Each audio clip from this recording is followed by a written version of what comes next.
এখন করব এই চুনো মাছের বড়া। মাছ ভালো করে বেছে নিয়ে খুব ভালো করে ধুয়ে নিয়েছি। মাছগুলো কিন্তু ভীষণ ভালো করে অনেকবার করে ধুতে হবে যাতে একদম ফ্রেশ জল আসে, তারপর সেই মাছটাকে নিতে হবে।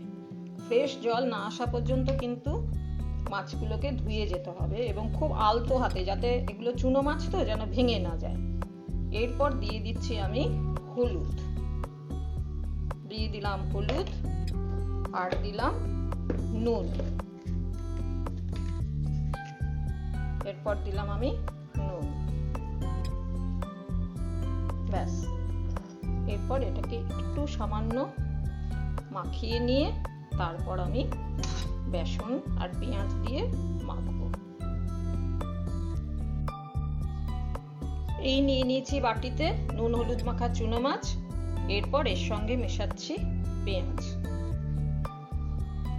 কুচনো পেঁয়াজ দিলাম। এরপর দেব আমি বেসন, এই দিলাম আমি বেসন। বেসনটা কিন্তু খুব বুঝে দিতে হবে, অল্প করে দিতে হবে যাতে একদম বেসনের ভাগটা বেশি না হয়। এই দিয়ে দিলাম বেসন।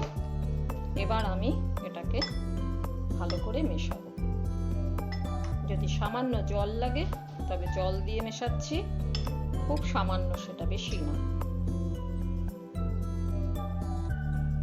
খুব সামান্য জল দেব, দিয়ে এটাকে ভালো করে মেখে নিচ্ছি।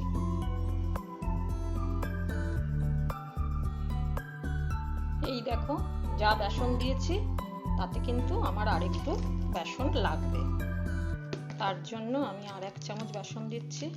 বেসনটা এরকম বুঝে বুঝেই দিতে হবে যাতে বেসনের পরিমাণ কখনোই না বেশি হয়। এইভাবে আবার একটু বেসন দিয়ে মেখে নিচ্ছি। মাখার সময় খুব আলতো আলতো করেই মাখতে হবে, কেননা যেহেতু এটা চুনো মাছ, খুব নরম মাছ, সেই জন্য এরকম আলতোভাবে মেখে নিতে হবে। ব্যাস। এবার আমি এখানে কড়াইয়ে তেল বসিয়ে দিয়েছি। এবার আমি একটা একটা করে বড়া ভাজছি। এই বড়াটা ছাড়ার আগে আমি দিয়ে দিচ্ছি সামান্য একটু খাবার সোডা। যদি তোমাদের চালের গুঁড়ো থাকে তোমরা এর সঙ্গে কিন্তু 2 চামচ মতন চালের গুঁড়ো মিশিয়ে নিতে পারো, তখন আবার বেসনটা আরো একটু কম নিতে হবে, সেটা মাথায় রেখো।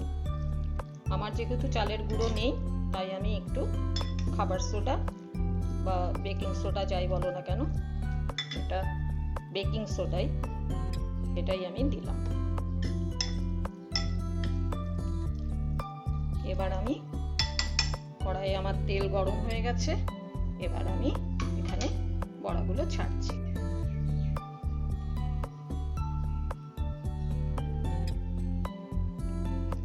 তেলটা কিন্তু আমি খুব যে গরম করে নিয়েছি এমনটা নয়, অল্প অল্প করে দিচ্ছি। পুরো বড়াটা কিন্তু আমি সিমে রেখেই ভাজবো।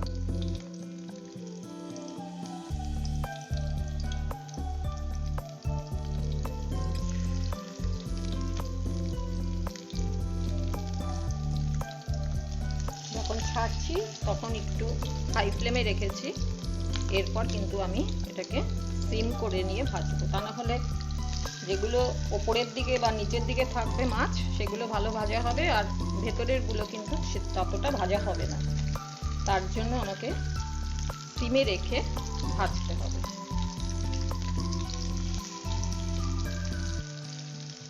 কটা দিলাম, এরপর মাছটাকে সিম করে দিচ্ছি।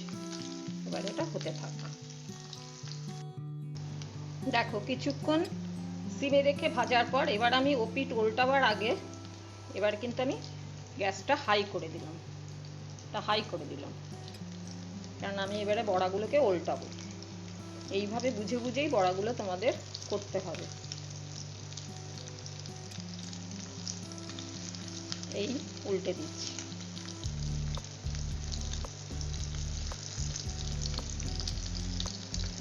যেগুলো আগে দিয়েছি সেগুলো আগে উল্টাই।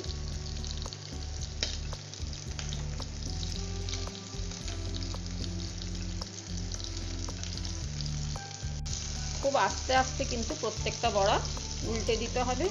যতক্ষণ উল্টাবো ততক্ষণ আমি হাই ফ্লেমে রাখবো, তারপরে কিন্তু আবার সিমে রেখে উল্টো পিঠটা ভাজবো, তা না হলে ভেতরটা কাঁচা থেকে যাবে। এতক্ষণ কিছুক্ষণ সিমে রেখে ভাজার পর এবার আমি হাই করে দিয়েছি, দিয়ে একটু চেপে চেপে দিচ্ছি যাতে ভেতরটা পুরোটাই ভালোভাবে ভাজা হয়।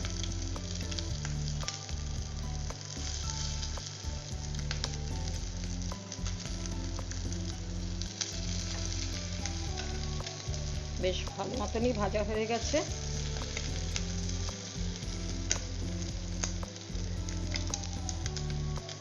একটু এক মিনিট পর আমি আবার এটাকে তুলে আমার এই যে সেকেন্ড যেটা আছে সেটাকে ছাড়বো।